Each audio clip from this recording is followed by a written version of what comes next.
Hello there, amazing viewers and subscribers, and welcome to a brand new Doctor Who topic video for today. So for this video, I'm going to be ranking every single incarnation of the Doctor from worst to best. Now, I have left out the Fugitive Doctor because I am really waiting for her debut in Big Finish. I know it's coming. We're going to get a whole series of the Fugitive Doctor, but I'm kind of waiting to listen to more because I really think I need to experience more from her Doctor, and I'm glad that she's going over to Big Finish for that.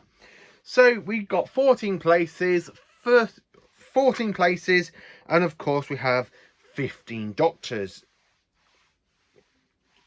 including the war. So basically 14 doctors, but 14 places. So yeah, let's dive into this, shall we? Number 14, we have Jodie Whittaker, the 13th Doctor. Now, the 13th Doctor, I do like her run a little bit. I really don't like Series 11, but Series 12 and 13 are phenomenal. I do love, I'm going to say this, I do like Legends of the Sea Devils, but that's just because it serves me pleasure to see the return of the Sea Devils. One of my favourite Doctor Who monsters return into modern Who. I love the Sea Devils. I like the way how they kind of kept the scream to them and look the design from 1972. But the 13th Doctor for me, she very seems like a kind of mixed mellow between the 10th and 11th Doctors. She kind of mixed in between the two. And I think that she does get in her own, I have to admit. She does feel like her own Doctor in Flux. And I really wish that we kind of had that Doctor that we had in Flux in Series 11 and a little bit of Series 12. Even though I do like Haunting of Villa Doty, Association of the Cybermen, The Spyfall Parts 1 and 2, Resolution, Revelation of the Daleks, and of course Eve of the Daleks as well. But my favourite episode of Jodie Whittaker, I'm going to have to say, is basically Village of the Angels. I just love that one. Number 13, we have the War Doctor, played by John Hurt. Yes, I've actually put John Hurt above Jodie Whittaker. Yeah, I know, I'm going to say the second same thing. We kind of needed a bit more screen time with this Doctor, but he did go over to Big Finish, and Big Finish are carrying over with the War Doctor stuff.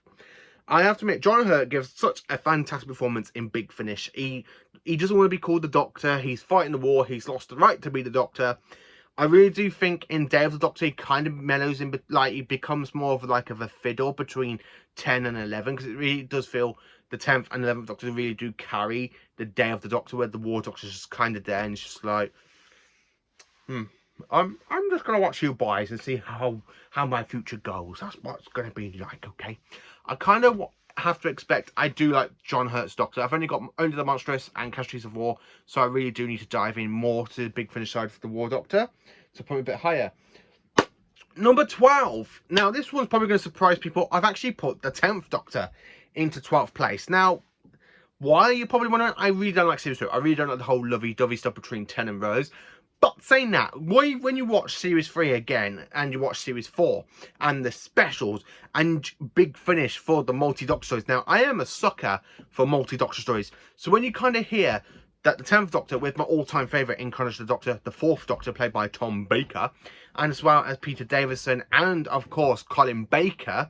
So when you kind of listen, when you listen to the 10th Doctor, meeting and interacting with the 4th, 5th and 6th Doctors, he's absolutely brilliant. I mean, I do like when he comes across Colin Baker, and he's there trying to hold back the fanboy Doctor that we see in Time Crash. And you do kind of hear that with Tom Baker's Doctor, because he's there trying to hide the fact that he's actually a future incarnation of the 4th Doctor, and the 4th Doctor's there wondering who he is, like, who are you? And of course, you've got the Daleks as well. And you do to actually have the 4th and 10th Doctors, you kind of do hear little bits and dabs in between the two, which are just absolutely amazing. And I have to say, I really just love Out of Time 1. The 10th Doctor, for me, I do prefer him with Donna, because that is the best series out of the Tennant era, I have to admit. But with the 14th Doctor coming back, I thought, you know what, I'm just going to rewatch Series 3 and Series 4 and what I think of them. And Series 3 and 4 are the best stories for the 10th Doctor. Honestly, the best. I love Smith and Jones. I do like Gridlock. I like Shakespeare Code.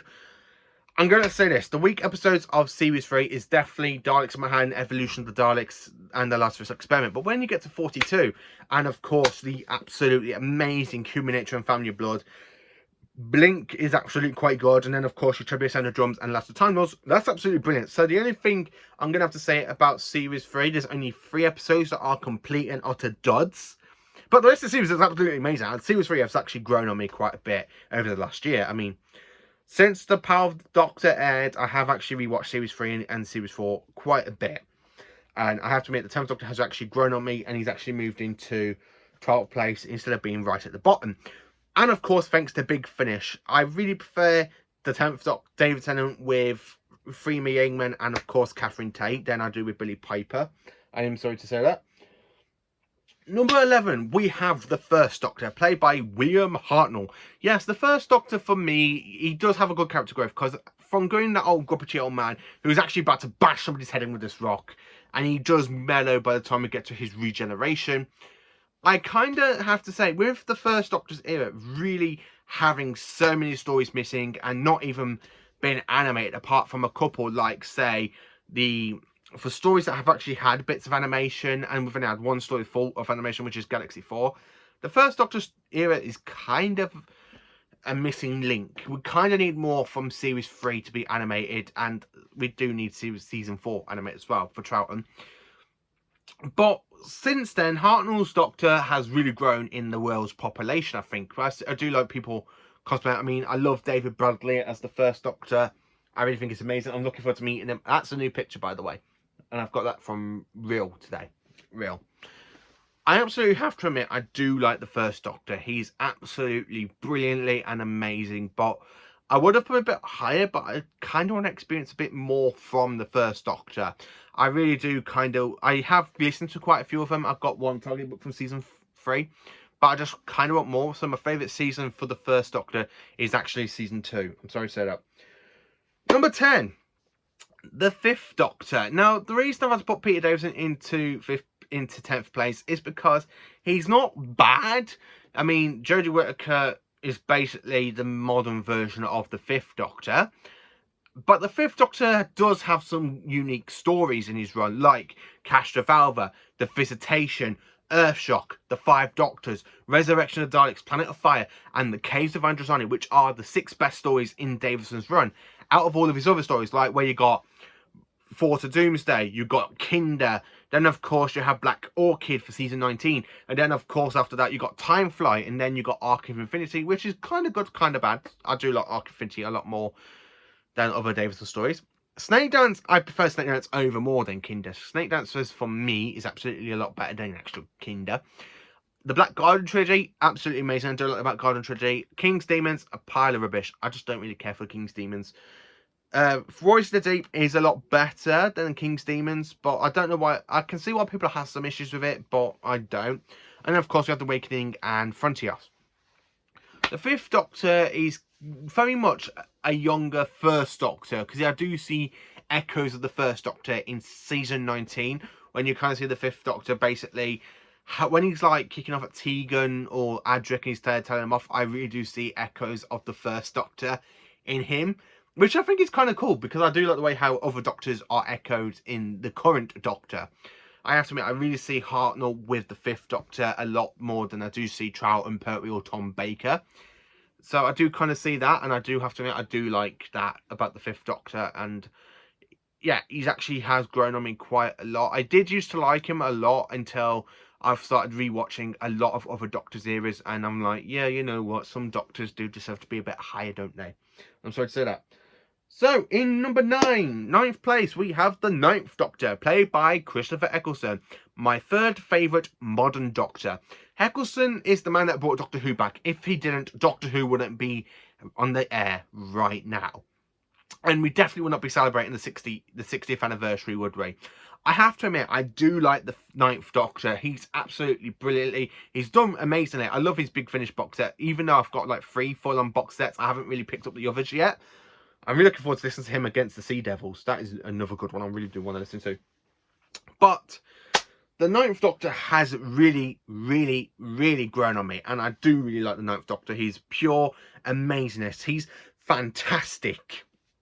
But then when you get to stories like the monster in Metropolis, in Lost Warriors, and you kind of come across him meeting a Cyberman, not just any Cyberman, a damaged Cyberman, I really think that's played off really, really brilliant, because I do kind of get Dalek vibes from that. I really love Dalek in series 1, episode 6, where he's there and he's there talking to a Dalek, and he's there going, You got no where the Dalek's telling him he wants orders. You're not going to get any. No, I demand orders. Your race is dead. All of you, the entire Dalek race wiped out in 1 second. And then the Dalek says, you lie. And he goes, I watched it happen. I made it happen. You all destroyed us. And then, of course, the inheritance of the Time War hits him. And he goes, I had no choice. And when you get to like Bad Wolf and Planet of the Waves, you do see echoes of that we had in Dalek, where he's there building the Delta Wave, and he's there about to blow up all these Daleks and kill the Earth and everyone. I just really do like the Ninth Doctor. I have to admit, he is my third favourite modern Doctor. Number 8, we have the 11th Doctor, played by Matt Smith. Yes, the 11th Doctor for me, he is brilliant. I do like his Doctor more than Christopher Eccleston, but that's because I see other echoes of other Doctors in the 11th Doctor. I see a little bits of Tom Baker. I see the dark side of Sylvester McCoy that we see like in season 26 and a little bit of season 24, especially in the 11th Doctor, when you kind of have some dark moments like when he's there picking up a gun and he's there threatening the Weeping Angels. I do see a bit of echoes of McCoy. I do see echoes of McCoy in When a Good Man Goes to War and other stories in his run as well, especially in Series 7B. But when you get to like the beginning of the 11th Doctor's run, I see so much of the second Doctor in him. Now, the one thing about Matt Smith's Doctor, I have to say, and he plays it brilliantly, is he actually does get the idea that the Doctor is an old man, but he's now in a younger body.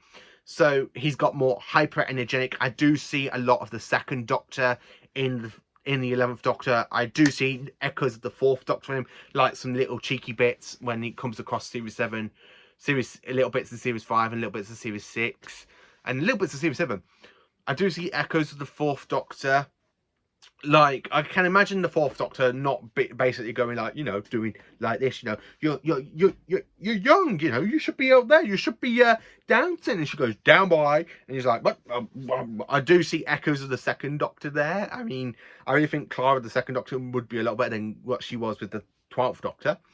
So yeah, for the 11th Doctor, I had to put him a bit higher because I really think Matt Smith got the Doctor nailed to the teeth. Even though I see echoes of the 2nd and 4th Doctors in him more, and of course the 7th Doctor in any other incarnation, I have to admit. Number 7. Now this one, I'm going to have to say, in 7th place, this Doctor has grown on me a lot.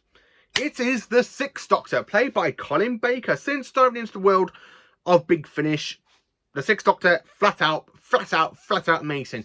He is still very much like boastful. He's still like the way he was in season 22, and he's kind of like a bit, it's in between, like in Big Finish, he's kind of a bit like season 22 and season 23, but pressed together, and you got a better version of the 6th Doctor. Yes, he's still very boastful in some stories of Big Finish I've listened to so far. My favourite stories for him, telly-wise, is actually Attack of the Cybermen, Ventures on Varos, and Revelation of the Daleks, because they are just 6 fantastic stories from the 6th Doctor's run. Also, for this era, we have so many great. I love him with Perry. The 6th Doctor and Perry, flat amazing. I really think I do like the way how them two bicker in season 22. I like the 6th Doctor when he comes across the Master, and of course the Irani in Mark and Irani. That's just another great story as well.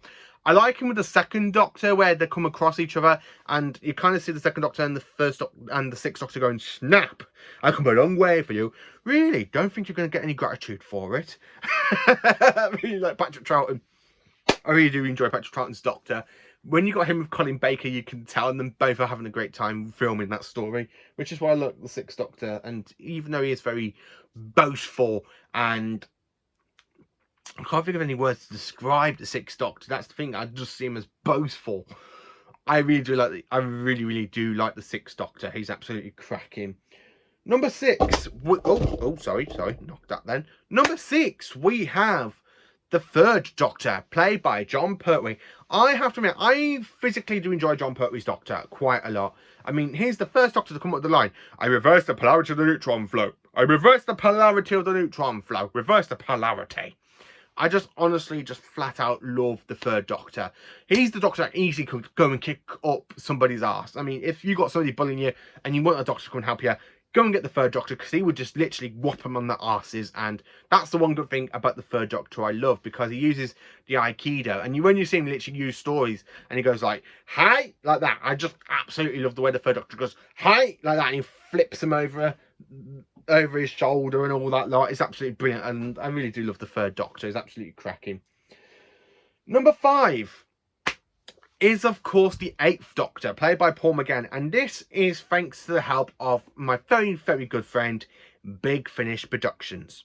Big Finish have done so many great work with the 8th Doctor. I love his Dark Eye series. I have got Revenus 4.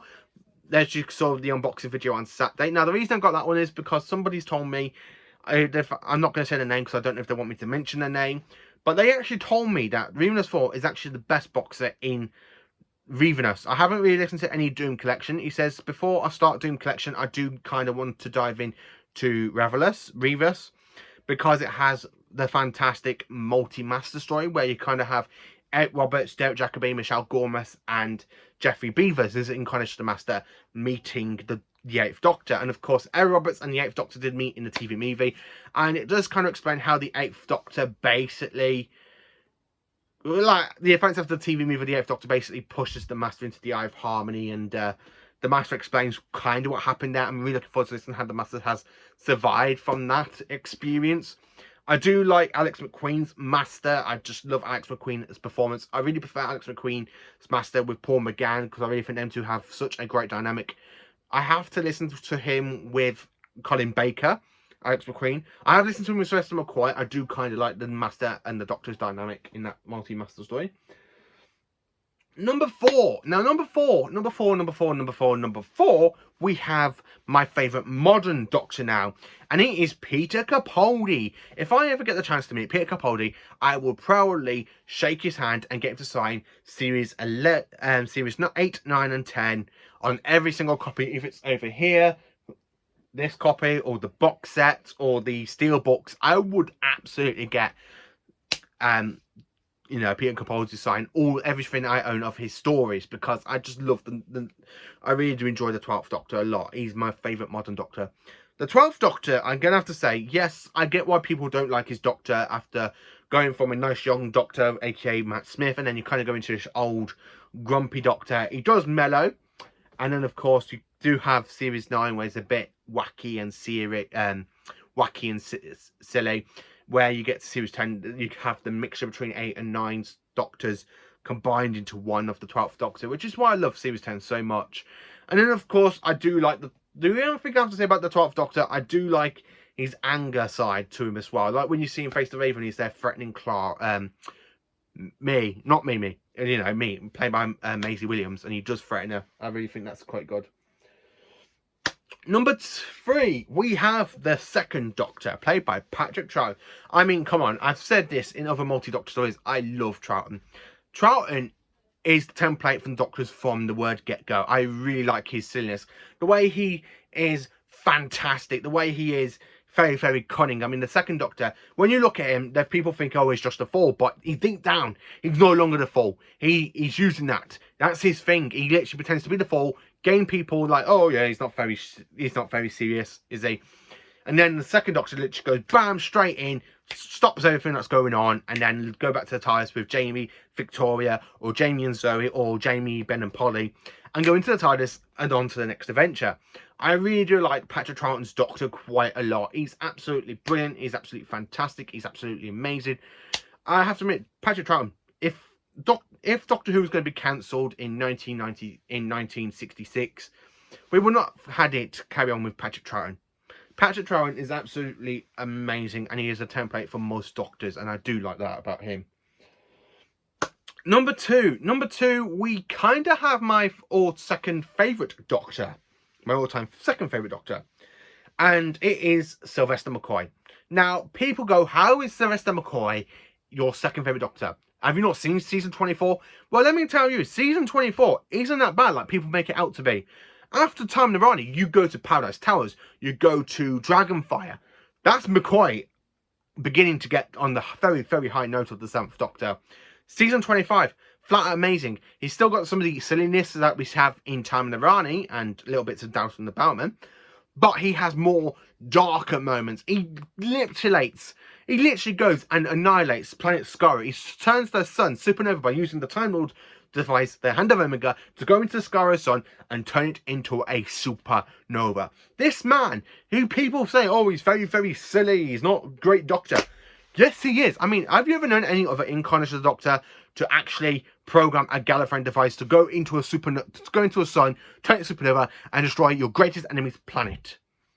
No. The 7th Doctor does that without even hesitation, where the 4th Doctor actually hesitated destroying the Daleks, and he says, if I touch these 2 wires together, the Daleks are finished. But the 7th Doctor is like, no, I've had enough to fighting the Daleks, I'm just going to destroy the entire whole planet.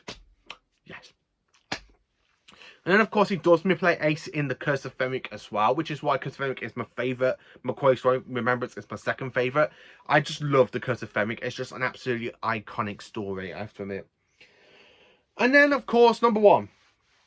Who is my all-time favourite Doctor? Well, can you not tell by the cardboard cutout? My all-time favourite Doctor is Mr. Tom Baker, the longest-running Doctor ever, containing over 7 seasons, 7 fantastic years from 1974 to 1981. So many good companions like Sarah Jane, Harry, K9, Leela, Romana 1, Romana 2, Adric, Nyssa and Tegan. I actually prefer Adric with the 4th Doctor than I do with Adric with the 5th Doctor. The 4th Doctor is flat out diabolical, amazing. If I can tell you 10 amazing stories from the 4th Doctor's era, you have to go and check them out. Genesis of the Daleks, City of Death, Pyramids of Mars, The Brain of Morbius, The Seeds of Doom. That's 5. The Talents of Wing Chang, Horror of Fang Rock, State of Decay, Keeper of Traken, and Logopolis. They are the 10 best Tom Baker stories ever. I just flat out love Tom Baker's Doctor. The way you see him in Pyramids of Mars, he goes, I'm not a human being. I can walk in eternity. And when he kind of goes, I'm a Time Lord, you have to go, oh, I know you're a Time Lord. You don't understand the complications. I'm not a human being. I can walk in eternity. Well, I don't want to go around carrying after the Brigadier. I really love the way the 4th Doctor is. Tom Baker is actually the Doctor. And I have to admit that. When you see him glitching doing that grin and going, would you like a jelly baby? That doesn't matter, whoever is writing for the 4th Doctor, if it's Finch Hinchcliffe, or if it's Robert Holmes, or Douglas Adams, whoever writes for the 4th Doctor, he flat out gets it straight on, which is why I like season 18 more than other people do. Because season 18, people think it's the beginning of the end for the 4th Doctor, and that's what it is. That's why the 4th Doctor's personality does change quite a bit in season 18. Because when you get to Leisure Hive is just a pile of rubbish, but it is still, I'll still watch it because it's got Tom Baker in it. I mean, there are Doctor Who episodes and stories I don't really go back and rewatch oftenly, like the Twin Dilemma. I really hate the Twin Dilemma. Leisure Hive isn't actually that bad. I'm going to do an actual video of my 10 worst Doctor Who stories from classic and modern combined. Yeah, that's actually a good idea. My 10 worst Doctor Who stories. Yeah, I mean, would anyone be up for that one? But for me, the 4th Doctor is actually the best Doctor ever. I love him in the Face of Evil, and he's there threatening to kill this man, and he goes, stand down, your weapons, or I will kill him with a jelly baby. And he goes, go on, kill him. And he goes, not today. I really love it. I really love Tom when he's there telling Leela, and she goes into the TARDIS and goes, get out of there, out, don't touch that.